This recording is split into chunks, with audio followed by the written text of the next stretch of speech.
The purpose of these videos is for you to learn how to operate in a command line environment supplied on a Linux machine.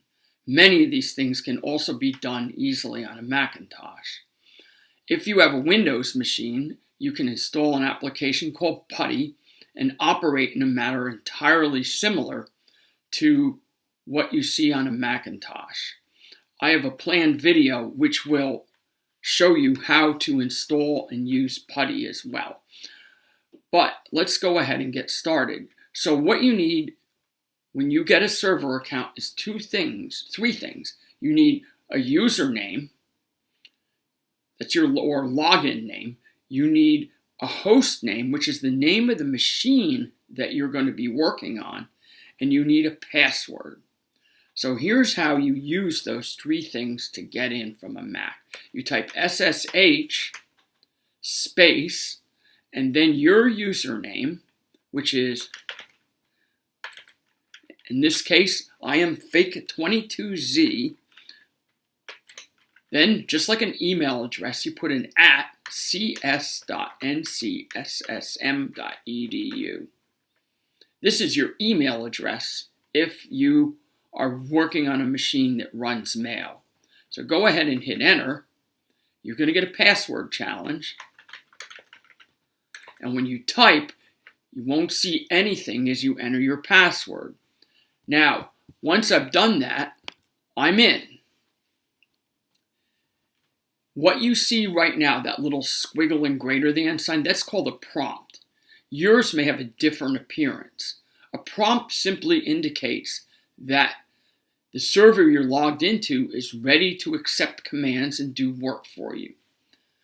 The thing that's mysterious is you don't know any commands, and therefore you're kind of at a loss as to what to do. So we're going to start from the ground up with some very simple commands and eventually figure out how we can navigate the file system. Now, Linux is an operating system, much like Mac OS X, which is also a Unix-based operating system, and Windows, which has a command terminal-like feature that's either a CMD window or a PowerShell window. And in all of those, you type commands and things happen in response. Now, when you log in, a program called the shell is running. Think of the shell as a telephone. You type in a command, you hit enter, that command gets passed to the operating system acts on that command, and it replies to you. So let's start with some really simple commands just to get our feet wet. Type who am I, and I am fake22z. Okay, that's my login name. And if I type host name, unsurprisingly, it's going to tell me the name of the host. Now, an operating system supports a file system, just like you have on your Windows machine or your Mac. What's in a file system? Really two types of files. One is often called a folder. A folder contains links to its contents, which could be other folders or regular files. And the second is a regular file. Regular file does not contain other files. It is just a file all by itself. It may contain text. It may contain binary commands. So let's go ahead and learn how to see what's in our account. If you type ls, that's a very basic Linux command. It means list stuff. Now, if you have a Macintosh and you open its terminal, you can also do the same thing on your Mac. So a lot of these commands will work on a Mac as well as in a Linux machine. So here I see I have three files: bin, returned, and submitted. Now I'm going to type pwd, which means print working directory. Now I see something here that looks kind of like a file path, and that's exactly what it is. I am in a folder right now. I can see inside this folder belonging to fake fake22z. Okay, fake22z is inside of a folder called 2022, which is inside of another folder called home, which is inside of what is called the root directory, whose name is simply slash. So we're going to do a little exploration and see what happens in here. So as what is typical in a Linux machine is all of the users live in this directory, home. Okay? Directory is just another word for folder, and Unix people say directory. So they're entirely synonymous. So home is where all the users' files live. Okay? Now, if you have a server that accommodates a lot of people, and this server does accommodate a lot of people, it may be organized into subfolders that contain user folders. If you're using Ubuntu or some other brand of Linux, what you'll probably find is /home/your username is your home directory. So every user has a home folder, and all of the things inside of that home folder are your property. You can save things there, you can remove things from there, but you cannot do the same thing from other users' directories. So let's do a little spelunking and see what this file system looks like. Now, one command that's very useful is a command called cd. This means change directory. And we're going to use a special symbol, double dot. That means go one folder up, one directory up. This is very similar to this situation. When you open a file, you'll get a little dialog box, and in that dialog box, you'll see an up arrow. And the up arrow says go to the parent. That takes you to the parent directory. So if I go like this, and I type pwd, look what happened. I'm now in 2022. Okay, so now I'm inside of a different folder, and when you're in a command line interface, you can only see inside the folder that you're in when you type just the simple ls command. So here I can see, oh, fake20z. I'm the only person inside of here. All right, so I'm going to go ahead and cd ... And I'm going to type ls again. Oh, now I see there are lots and lots of folders. Now, let's go cd into one of them. I'm going to go cd into 2021. And I'm going to see a whole bunch of user home directories. These are people who are in the class of 2021 at the North Carolina School of Science and Math. CS.NCSSM is our academic server. So what has happened is I, as system administrator, have opted to organize everything by class here. And you can see up here that there are classes, different classes, directories for them, and some of them are empty because clearly, well, 2022, why am I the only one in 2022? Because I've not created any accounts for my students in that class. But 2021 has plenty of people in it. And let's go let's go cd ... Okay. And let's see where we are now. Okay, we're back up into home. We went down into 2021, and now we came back up into home. All right, and let's go cd 2020. Here you can see all the members of the class of 2020. Okay, now I can do this all in one shot. Now watch what I do.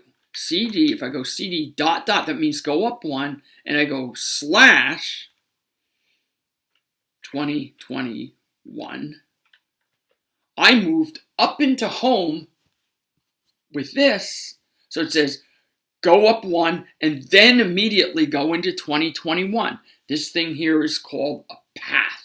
Okay, A path is a sequence of directories that ends with either a directory or a regular file, but everything inside the path, this has to be a directory. This might not necessarily be a directory, but if you're CDing, it does have to be a directory, because CD means put me in a directory. Now, no matter where I am in the file system, if I type CD, I go right home. Okay, so it's just like Dorothy and the red shoes. Close your eyes, click your heels 3 times, and say there's no place like home. And all of a sudden, wham, you're back in Kansas. Okay, you're back in your home directory. So let's do a little more exploring. Let's go CD. Watch this. Dot, dot, slash, dot, dot means go up to. See, now I'm in home. Hey, let's CD dot, dot again.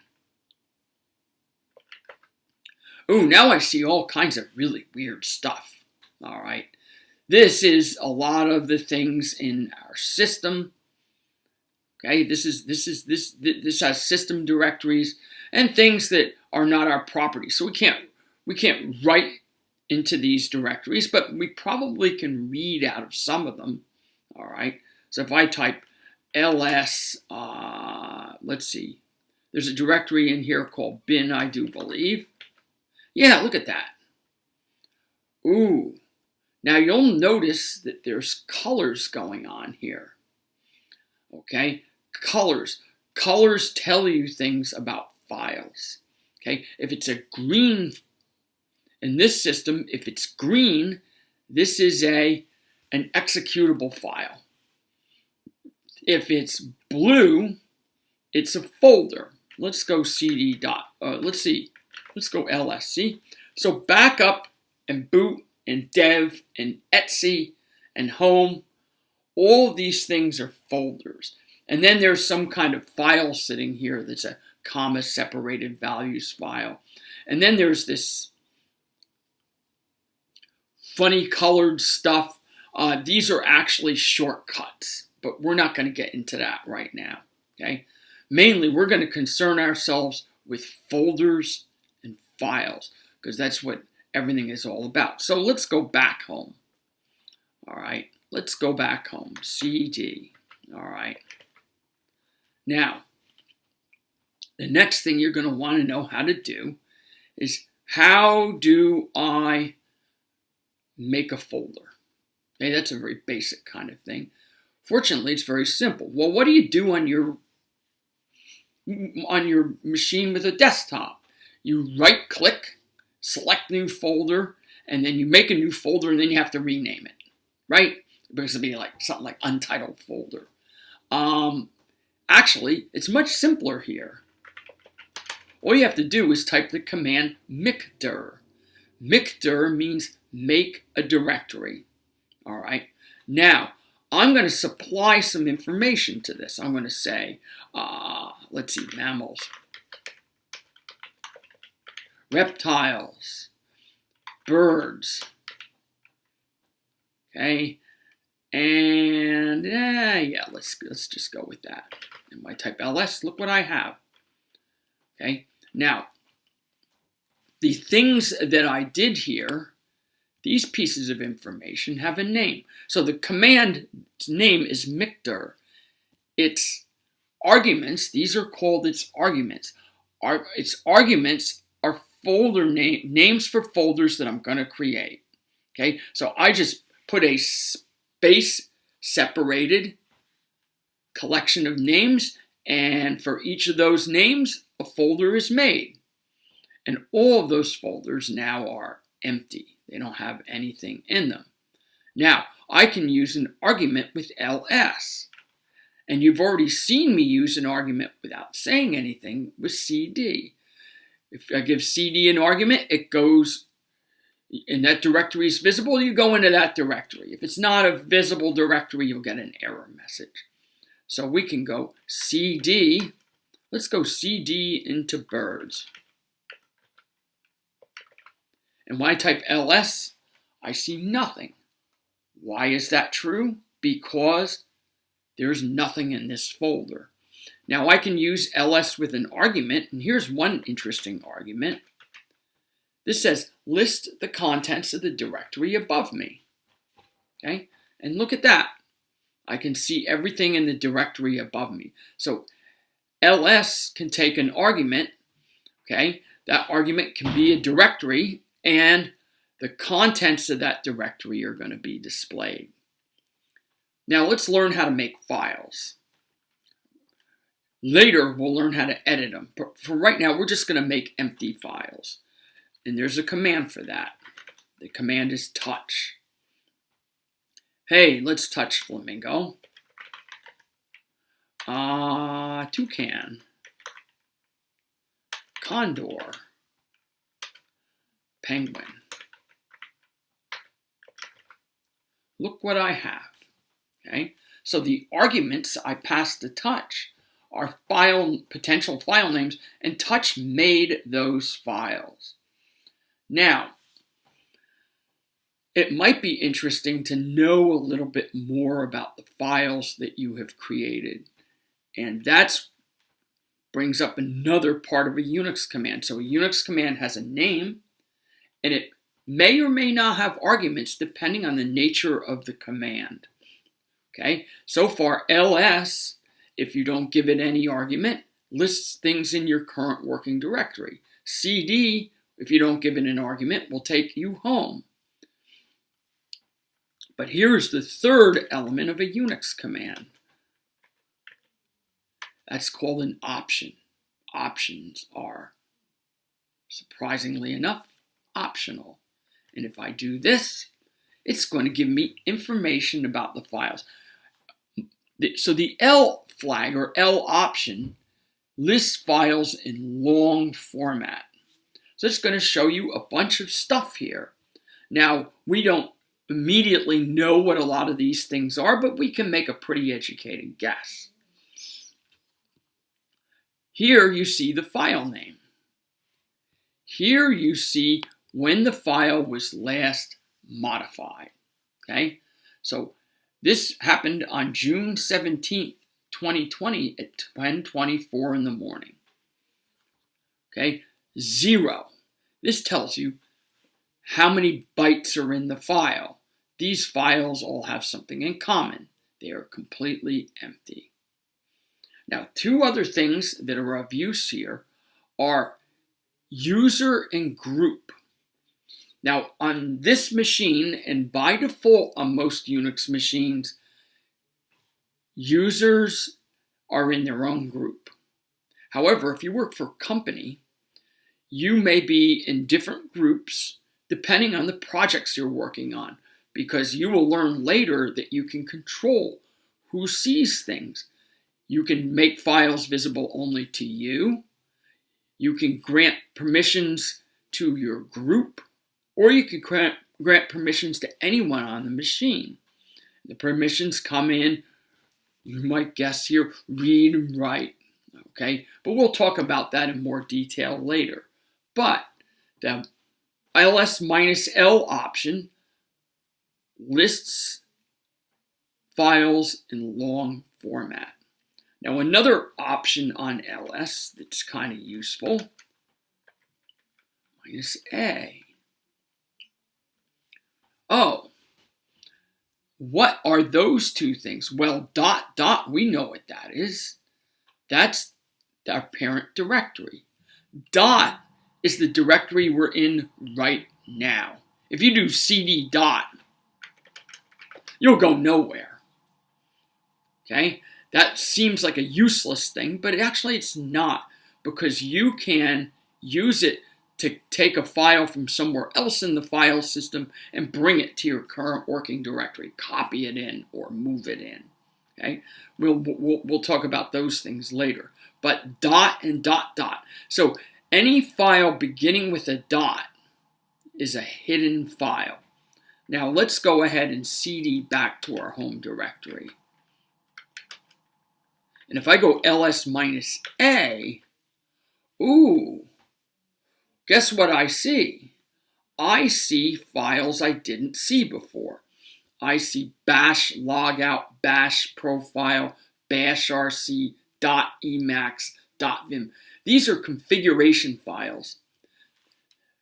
You can think of them as being preference files. And one that you don't want to do is you don't want to delete them. And early in the process, don't mess with them. But later on, you can use them in various ways to customize the action of your account. Now, you might ask, can I do more than one option at once? I can do it 3 ways. Here's one way. Okay, so you can see that Bash RC has 242 characters or bytes in it. Okay. You can also see that if something's a folder, it starts off, this thing on the left, it puts a D at the beginning, says this is a directory. Okay, this is a directory. So that D at the beginning says this is a folder. Another way to see that something's a folder, you can do this, and it'll put a slash after everything that's a folder. Okay, if I do this on birds, hey, let's go ahead and do this on birds. Hey, let's do this.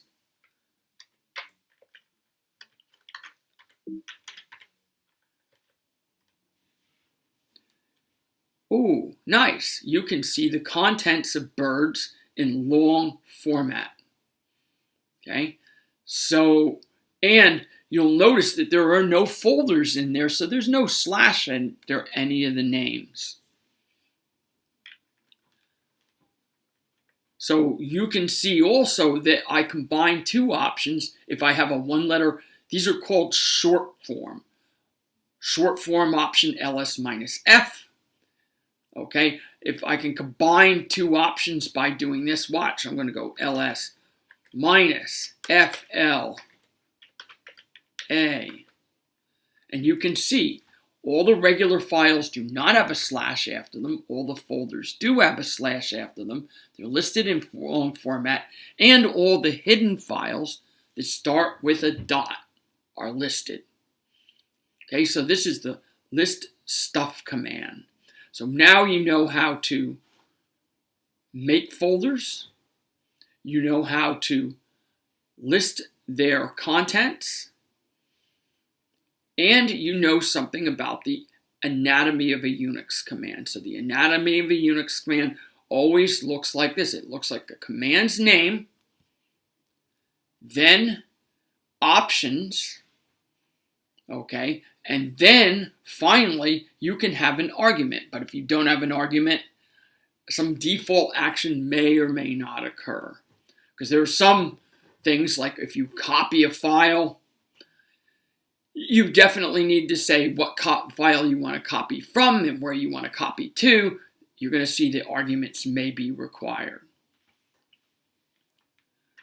So this is a very simple tour of the file system and of how to list files, make directories, and make empty files.